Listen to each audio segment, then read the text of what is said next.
सिर्फ फौजी बेस से जुड़ा था मैं, और पहले विषय यूट्यूब से तो कनेक्ट रहते हैं ना शाम को 8 बजे वाले आप। क्या मतलब आपने जो फौजी बैच चलाई सर, वो फौजी बैच से मेरे को मतलब मैं पूरा 100% तैयार हो गया मैं, मतलब पेपर। फौजी बैच से जुड़ा था मैं। आप ही से पढ़ा हूँ, मैथ मैंने आप ही से पढ़ा है। फौजी बैच सर आप लोग शुरू करवाए, बस पहला क्लास से ही हम उसी समय ज्वाइन हुए और फुल फोकस बस इसी पे था मेरा। फौजी बैच, जिससे पढ़कर 20,000 से भी ज्यादा बच्चों ने बदली है अपनी किस्मत। एसएससी जीडी में सबसे ज्यादा सिलेक्शन देने वाले फौजी बैच के साथ एसएससी मेकर की टीम एक बार फिर तैयार है सबसे ज्यादा सिलेक्शन देने के लिए। शानदार टीम और दमदार कंटेंट के दम पर इसी फौजी बैच ने बदली है 20,000 से ज्यादा बच्चों की जिंदगी। तो अब है आपकी बारी।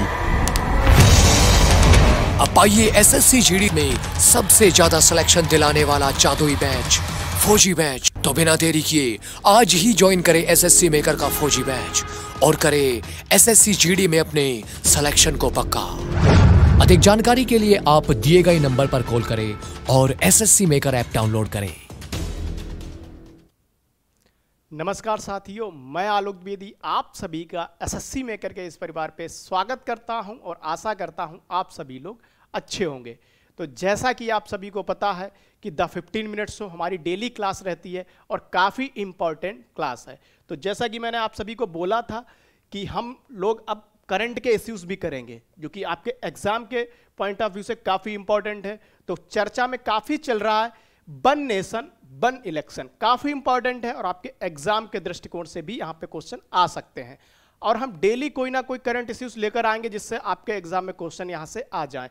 आपको संपूर्ण जानकारी बहुत बेहतरीन तरीके से हमारा समझाने का प्रयास रहेगा, आपका कोई भी डाउट ना रहे। ऐसे में कोशिश करूंगा आपको हर एक चीज क्लियर हो जाए, हर चीज आपको समझ में आ जाए। तो क्या है वन नेशन वन इलेक्शन, इसका कॉन्सेप्ट क्या है, हम सारी चीजें बातें करेंगे। 129वां संविधान संशोधन विधेयक, सब चीजें बात करें ताकि आपको बेहतरीन तरीके से समझ में आए। संपूर्ण जानकारी देने का मेरा प्रयास आपको रहेगा। चलिए क्लास की शुरुआत करते हैं।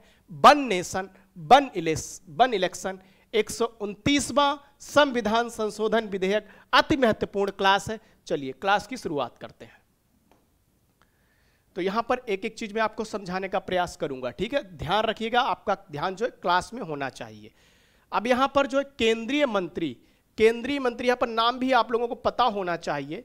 केंद्रीय मंत्री अर्जुन राम मेघवाल, क्या नाम है, अर्जुन राम मेघवाल ने लोकसभा में किसमें, लोकसभा में 129वां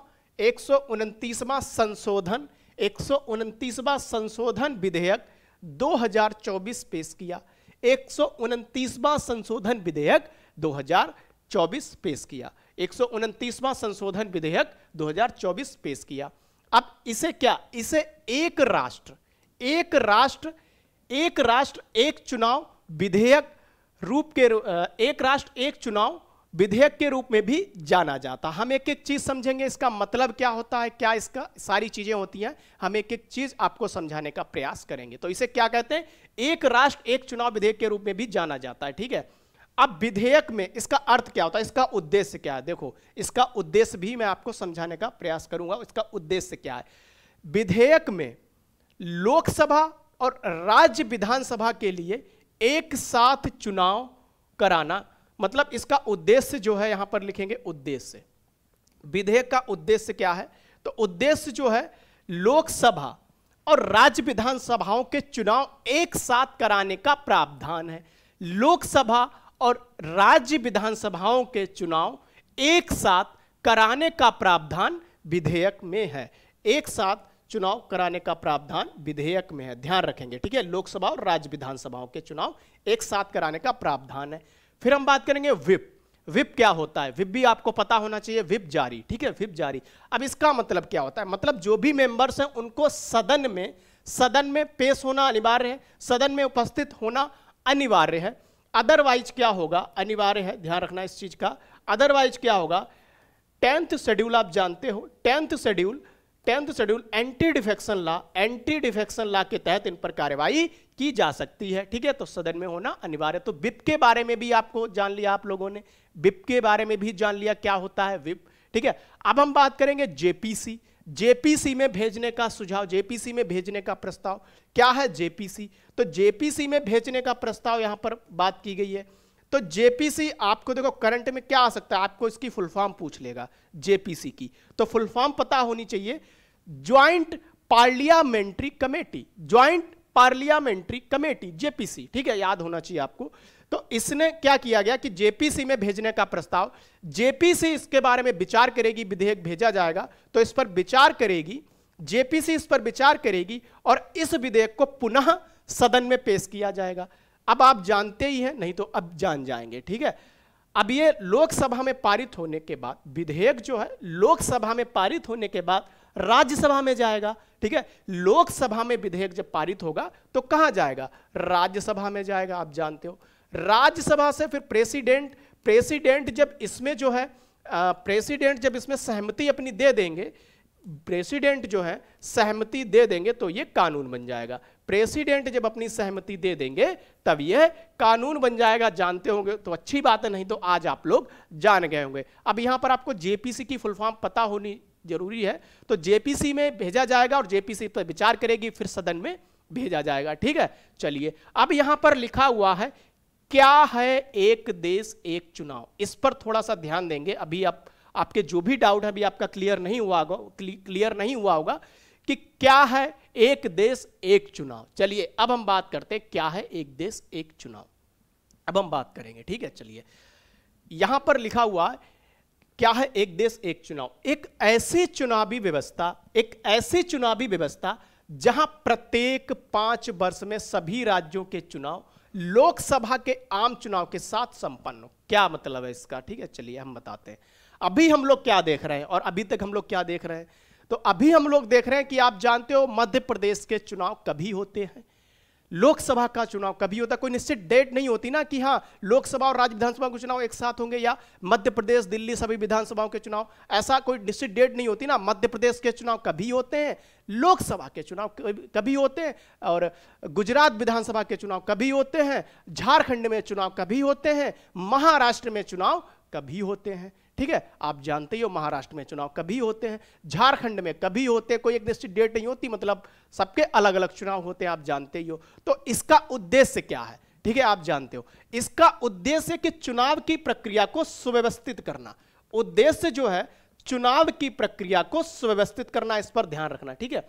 चुनाव की व्यवस्था को सुव्यवस्थित करना तथा चुनावी आवृत्ति को कम करना। चुनाव की आवृत्ति को कम करने का मतलब क्या है? समय व संसाधन की बचत करना। अब आवृत्ति को कम करना, आप जानते हो दिल्ली में चुनाव कभी होता है, ठीक है, और गुजरात में चुनाव कभी होता है, महाराष्ट्र में चुनाव कभी होता है। तो इससे क्या होगा कि इससे चुनाव की आवृत्ति को कम करना और जिससे समय की भी बचत हो, खर्चा कम हो, ठीक है। तो ये सब इसका उद्देश्य है, आप सभी को पता चल गया होगा, आपका डाउट क्लियर हो जाएगा। एक बार फिर से रिपीट कर देता हूं, इसका मतलब यह है कि लोकसभा के चुनाव के साथ सभी राज्य विधानसभाओं के चुनाव एक साथ करना, मतलब लोकसभा चुनाव के साथ राज्य विधानसभाओं के चुनाव एक साथ कराना। सुझाव, अब यहां पर एक चीज आप लोग ध्यान रखेंगे, आपको समझ में आ ही गया होगा कि इसका मतलब क्या होता है कि जैसे लोकसभा और राज्य विधानसभाओं के चुनाव एक साथ कराना इसका उद्देश्य है। आवृत्ति को कम करना, आप जानते हो कि मध्य प्रदेश में कभी चुनाव, गुजरात में कभी चुनाव, झारखंड में कभी चुनाव। तो इस तरीके से आप आवृत्ति को कम करना, खर्चे को कम करना, समय व संसाधन की बचत करना, एक एक चीज यहां पर लिखी हुई है, समय व संसाधन की बचत करना, आप सभी को समझ में आ गया होगा। चलिए नेक्स्ट हम करते हैं सुझाव। अब यहां पर सुझाव लिखा हुआ है, आपको क्या करना है, समिति का नाम याद रखना है, ठीक है। समिति का नाम आप लोगों को याद ही रखना है, समिति भी पूछी जा सकती है। तो रामनाथ कोविंद समिति, कौन सी समिति? रामनाथ कोविंद समिति। समिति का नाम आप लोग याद रखेंगे, कौन सी समिति? रामनाथ कोविंद समिति। कब? 2 सितंबर 2023 को यह कमेटी बनाई गई। कब? 2 सितंबर 2023 को यह कमेटी बनाई गई। समिति ने क्या कहा? समिति ने एक राष्ट्र एक चुनाव के पक्ष में सुझाव दिया, एक राष्ट्र एक चुनाव के पक्ष में सुझाव दिया, ठीक है। एक राष्ट्र एक चुनाव के पक्ष में समिति ने सुझाव दिया। समिति ने 191 दिनों तक विचार किया, 18,626 पन्नों की रिपोर्ट तैयार की, 18,626 पन्नों की रिपोर्ट तैयार की, जो कि अति महत्वपूर्ण है। 18,626 पन्नों की रिपोर्ट तैयार की। समिति का नाम जरूर याद रखना है, रामनाथ कोविंद समिति, ठीक। चलिए नेक्स्ट हम लोग देखते हैं। अब इस समिति ने क्या कहा, अगले लोकसभा चुनाव के साथ इनके मतलब राज्य विधानसभाओं के चुनाव एक साथ कराना। अगले लोकसभा चुनाव के साथ राज्य विधानसभा जो है, राज्य विधानसभाओं के चुनाव एक साथ कराए जा सके। ठीक है, राज्य विधानसभाओं के चुनाव एक साथ कराए, मतलब समिति ने क्या कहा है कि अगले लोकसभा चुनाव इनके मतलब राज्य विधानसभाओं के चुनाव एक साथ कराए जा सके, यह समिति ने कहा। ठीक, समिति का सुझाव। अब क्या कहा, सभी राज्यों की विधानसभाओं का जो कार्यकाल है बढ़ाकर 2029 तक, सभी राज्य विधानसभाओं का जो कार्यकाल है वो बढ़ाकर 2029 तक करने का सुझाव। 2029 तक मतलब किसी राज्य विधानसभा का चुनाव 2000 जो कार्यकाल है 2026 में खत्म हो रहा है तो उसे 2029 तक बढ़ा दिया जाए, 2027 में खत्म हो रहा है तो 2029 तक बढ़ा दिया जाए। ठीक है, आप सभी को अब ये समझ में आ गया होगा। अब हम बात करेंगे इसकी पृष्ठभूमि की, इतिहास। ठीक है, देखो एक एक चीज आपको समझाऊंगा ताकि आपका एक भी डाउट क्लियर ना रहे वन नेशन वन इलेक्शन से। ठीक है, एक एक चीज आपकी क्लियर हो जाए इसी क्लास के अंदर। ठीक है, चलिए अब हम बात करते हैं इतिहास, पृष्ठभूमि। क्या वन नेशन वन इलेक्शन का कॉन्सेप्ट पहली बार आया है क्या इससे पहले कभी यूज नहीं हुआ? यह भी आपका डाउट अभी क्लियर हो जाएगा। चलिए बात करते हैं लोकसभा के प्रथम आम चुनाव और सभी राज्य विधानसभाओं के चुनाव 1951-52 में एक साथ आयोजित किए गए।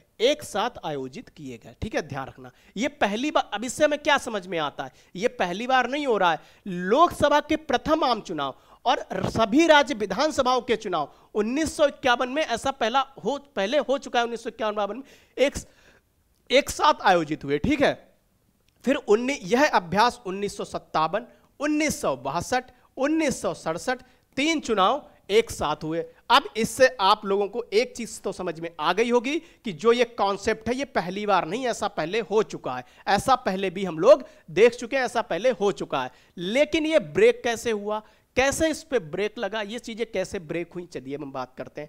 1968 वर्ष 1968 और 1969 में कुछ विधानसभाओं का समय पूर्व विघटन हो गया। देखो क्यों का आंसर आपको पता होना जरूरी है, क्यों विघटन हो गया। चलिए अब हम बात करते हैं क्यों विधानसभाओं का विघटन हो गया, चलिए जानते हैं। अब विधानसभाओं का जो विघटन हो गया उसके पीछे कोई ना कोई तो रीजन होगा ही। पहले क्या था कि जिसकी केंद्र में, जिस पार्टी की सरकार केंद्र में है उसी पार्टी की सरकार राज्य में है, जिस पार्टी की सरकार केंद्र में है उसी पार्टी की सरकार राज्य में है, पहले ऐसा था। लेकिन 1968-69 में आप देखेंगे 68 में कि रीजनल पार्टी स्ट्रांग हो रही हैं, तो अब क्या देखने को मिलेगा, केंद्र में अलग पार्टी की सरकार है, राज्य में अलग पार्टी की सरकार है, केंद्र में अलग पार्टी की सरकार है, राज्य में अलग पार्टी की सरकार है। इससे दोनों में डिस्प्यूट हुआ, तो इसी के चलते अब क्यों का जवाब आपको सभी को मिल गया होगा। ठीक है, चलिए अब हम बात करते हैं। अब यहां पर चुनाव आयोग द्वारा इसको पहले भी मतलब आयोग द्वारा इसको पेश किया गया लेकिन ये लागू नहीं हो पाया। ठीक है, अब इससे क्या क्या लाभ हो सकते हैं। ठीक है, अब अगर हम बात करें लाभ, पता होना चाहिए ना, नागरिकों को सुविधा होगी, पहला लाभ। समय व संसाधन की बचत होगी, नागरिकों को सुविधा होगा सबसे। ठीक है, सबसे ज्यादा जो आप आदर्श आचार संहिता जो है बार बार आप जानते हो आदर्श आचार संहिता से क्या होता है। आप जानते हो कि जब चुनाव की तारीख मतलब घोषित हो जाती है उसके बाद लागू हो जाती है आदर्श आचार संहिता, तो क्या होता है, कोई भी सरकार होती है, कोई बड़ा इन्वेस्टमेंट नहीं कर सकती, तो इससे विकास में बाधाएं आती हैं, तो उससे भी मतलब एक फायदा होने वाला है मतलब आचार संहिता से। फिर शीर्ष नेताओं का मतलब शीर्ष नेताओं का चुनाव में पार्टिसिपेट, मतलब आप जानते हो टॉप लीडरशिप, शीर्ष नेता जो है वो भी चुनाव में पार्टिसिपेट करते हैं, उससे प्रशासन का ध्यान भटकता है, आप सभी को पता होना चाहिए। प्रशासन का ध्यान भटकता है तो उससे भी विकास आप जानते हो थोड़ा सा दिक्कत हो जाती है, तो यह भी लाभ होगा, इससे प्रशासन का ध्यान कम भटकेगा। शीर्ष नेताओं का चुनाव में जब पार्टिसिपेट करते हैं तो उससे भी प्रशासन मतलब ध्यान भटकता है, तो इससे भी जो है ध्यान कम भटकेगा, तो ये लाभ होने वाला है। ये सारी चीजें, समय की बचत होगी। लेकिन नुकसान भी, मतलब क्या नुकसान, इसके ऊपर जो समझ में आ सकता है आपको, वो नुकसान क्या हो सकता है। ठीक है, नुकसान जैसे आप लोकसभा में वोट देने जाते हो तो आप क्या करते हो, लोकसभा में जब आप वोट डालने जाते हो तो नेशनल इश्यूज पे वोट देते हो, राष्ट्रीय मुद्दों पे वोट देते हो। लेकिन जब विधानसभा में आप जब वोट डालते हो तो आप क्षेत्रीय रीजनल जो इश्यूज हैं उन पर वोट डालते हो। तो ये भी एक चीज हो सकता है नुकसान थोड़ा, ये भी सारी चीजें हैं, संघीय ढांचे पर नकारात्मक चीजें, ये कुछ नुकसान भी हो सकते हैं, चिंताजनक बातें हैं। चलिए आज की बात हम लोग यहीं पर रखते हैं। कल हम एक नए टॉपिक के साथ, शानदार टॉपिक के साथ मिलेंगे और आशा करता हूं आप सभी लोगों को ये टॉपिक बहुत ही अच्छे तरीके से समझ में आया होगा, बेहतरीन तरीके से समझ में आया होगा, वन नेशन वन इलेक्शन का। चलिए बाकी जो भी स्टूडेंट एसएससी जीडी की तैयारी करना चाहते हैं, 499 का कोर्स है, आप जो है GD20 कोड अप्लाई करेंगे तो आपको 20% डिस्काउंट मिल जाएगा। डेली लाइव क्लास चलती हैं, ठीक है, डेली लाइव क्लास चलती हैं। सर्वाधिक सिलेक्शन देने वाला एकमात्र बैच है फौजी बैच 2.0। तो अभी 4 फरवरी को आपका एग्जाम है, आप अपनी तैयारी बेहतरीन कर सकते हैं इस बैच के माध्यम से। ठीक है, चलिए आज की बात हम लोग यहीं पर रखते हैं, कल एक नए टॉपिक के साथ मिलेंगे। आप सभी का धन्यवाद।